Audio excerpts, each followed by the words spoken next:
Earlier on in the series, you would have seen us do a beginner's workout. As we've said this time round on MuscleTV, we're going to try and do some explanatory stuff, not just how to do exercises, but how to put your programs together. I'm here with Al White, accomplished bodybuilder and a great Max's athlete. How are you, Whitey? Good, thanks, Tony. Ready to have a workout? Ready to get into it? Here we go again. We're going to start off with some squats, a great basic movement, a compound movement, great for building muscle. We did that in the first program, but we're going to do it again because it's a very important part of your legs. You can substitute this with a leg press or a hack squat, but you really need to get your body moving with squats. So let's get into some good form and show them how to squat. Let's go, Whitey.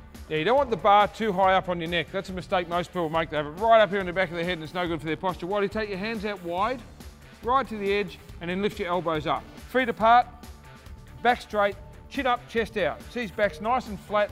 That's the all-important part of the squat. Here we go. Perfect squat. When Al gets to the bottom, you'll see his thighs are parallel with the floor. That's the most important thing. People pull up halfway, they complain about sore knees, they don't get any growth in their legs. It's because they don't go deep enough. It's a perfect squat. Chin up, chest out, back straight, focus on something up just above the mirror in front of you, and you'll get a perfect squat each time. If you find yourself rolling your back over, Whitey, we're doing a great squat. Let's just show the folks how to do a bad squat. That's a poor squat. His back's rounded over, his back's doing all the work, he's gone forward, he's lost his posture. That's not what we want to see. Back straight, chin up, chest out, that's a great squat. Just when we get to the bottom of the movement, look how arched and flat his back is. That's a perfect squat, up you go. If you do that, you'll never get a back injury, you'll make your back stronger, your abs stronger, your core stronger, and you'll build a lot of power. Put it back, Whitey, that's a great set. Now, we had squats in the first program, the beginner's one. Where it changes to the intermediate one is your sets and reps. We're just doing a straight 4 sets of 10 early on, maybe 4 sets of 12. Now we start to put some weights on in between your sets, and that's what's called progressive resistance. It means each time you do a set, you put a little bit more weight on. In the beginner's routine, we talked about your leg as just one whole thing. Now in the intermediate routine, we're going to break it into 3 different parts, being your quads, your hamstrings and your calves. We've done your quads with your squat, now we're going to do your hamstring, which is a basic leg curl. Most of you have seen this done. We'll put a little twist on it to make sure you feel it. Al, let's show him how to go. Now, he's doing it well, full range of motion, that's all good, but what we need him to do is to pause at the top. 1, 2. We need him to pause at the top. 1, 2. The difference this makes, folks, is phenomenal. If you just swing your legs back and forth, yeah, sure, you'll feel it, but if you stop for that 2 seconds, you'll feel hamstrings like you've never felt them before. Now, because it's the first time we've introduced this into our program, we don't need to do progressive resistance with your reps. We will with your weight. You do a light weight to warm up, and each set you do a little bit more, but don't worry too much about the weight, worry about the form.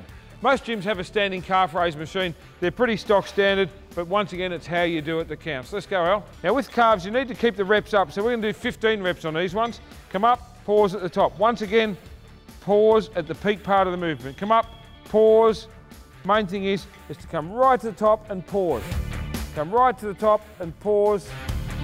2 to go, that's 14. 1 more, that's 15. Just have a rest, Al. Not a bad idea in between the sets to put one leg back and have a stretch. Just like that, keep your legs straight, push your heel back onto the floor. Don't bounce, just hold it nice and tight there. 20 seconds each side, and you'll find that'll stop your calves from cramping up and actually help to lengthen them and make sure the muscle's working. Today's legs, chest and triceps. We've done our legs, now we move on to chest. In the beginner's workout, we just did a flat bench press with a barbell. Today we're going to extend on that a little bit, change the barbell to a dumbbell, and also do dumbbell fly. So it's 2 exercises per body part now that we're in the intermediate zone. First exercise is lying dumbbell press. Similar to a barbell, but better range of motion and better flexing at the top, and we'll show you why. Let's go, Al. 2 things with the dumbbell. 1, you get to squeeze it at the top of the movement. 2, instead of stopping here where a barbell would stop, we get an extra 3 or 4 inches of stretch at the bottom of the movement, therefore utilising the muscle more and giving a greater range of motion. Now the trick to it is you've got to drive it out of the bottom of the movement. Just come in a little bit closer to your body, Al, and drive it up and squeeze them at the top. 1, 2. Right, they're the 2 things. Big stretch, and at the top, a big squeeze. 1, 2. Right, so we do 12 reps for your first set, 11, and last one is 12. That's your dumbbell press, but don't get carried away with the weights. You've got to listen to your body and you've got to get it right. Don't lose form for the sake of weight. Form's always the best thing. You should be able to do with your 6 rep set, you should only be able to do 6 or 7. If you can do 8 or 9 or 10 with that weight, then it's too light. If you can only do 4 and you need a spot, then it's too heavy. Try and find your range, be honest with yourself, and train strict. Okay, we've done your legs and chest, and now it's triceps. This is a basic movement. You've seen it a heap of times before, but we've got to get it right. A couple of basic things: feet together, elbows into your side, and lock out at the bottom. Let's go. It's a tricep pushdown, folks. Now, one thing you might notice is that Al got his thumbs and put them around here on the bar. Just do that again, Al. You can have the thumbs around the bar like that, or you can put them over the top. We both prefer to put them on top because it helps you isolate at the bottom of the movement, because you can keep your wrists on that angle there. So come down and lock out. 1 and 2. Come up, lock out. Now, the two things we're trying to remember here: a full range of motion, so you've got to bring it all the way up to the top, and lock out at the bottom. Full range of motion all the way to the top. It's 2 and 1. 2 seconds rest at the bottom, 1, 2, and 1 second rest at the top, 1. Just keep your elbows forward a little bit, Al. We don't want them down touching your legs, because then you won't flex your triceps. Pause, 1 and 2. One more. Pause for 1 second, hold for 2 seconds. That's it.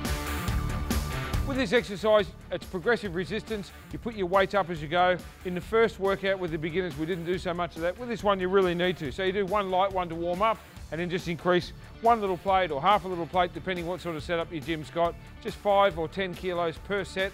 So start reasonably light, because you want to be able to do 10 on your last set, whatever that is. Our second and final tricep exercise is a lying tricep extension or a skull crusher. You can do this with a straight bar or an EZ bar. Either one's fine. See what your gym's got, even mix them up a little bit, it won't hurt. Let's go, Al. Once again, we're looking for a full range of motion. Now you see Al's put his head back over the bench. That's perfect. Just put your head back a little bit. We're going to take it right down to his brow. And up, and squeeze. Now, the most important thing you'll see here is his elbows aren't moving forward. Where people go wrong with this movement all the time, so this is a perfect exercise. You see his elbows don't move. Go back, all the way to the forehead, and up. Now we're going to do a typically bad one that people do. See, the elbows have gone forward, and as he comes this way, he pulls it forward. Your lats are doing all the work. No good. Take it back. That's why we have your head off the bench. You've got to imagine we're standing here with a stun gun right there aimed at your elbows. If you come forward, you're going to be electrocuted. You can't let your elbows go forward. You've got to lock it there and hold it. 1, 2, 3, squeeze the tricep. 2 to go. 9, hold it there. 1 to go.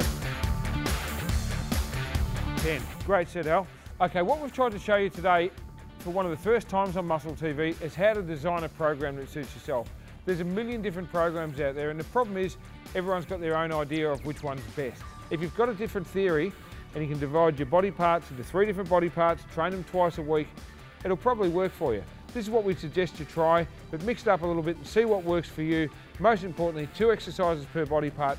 Train your body twice a week as an intermediate, and then you'll be ready to go to the advanced level, which will be coming up later. Thanks, Al. As always, you're a great, fantastic workout. We'll see you next week for shoulders, back and biceps. So until next week, see you in the gym.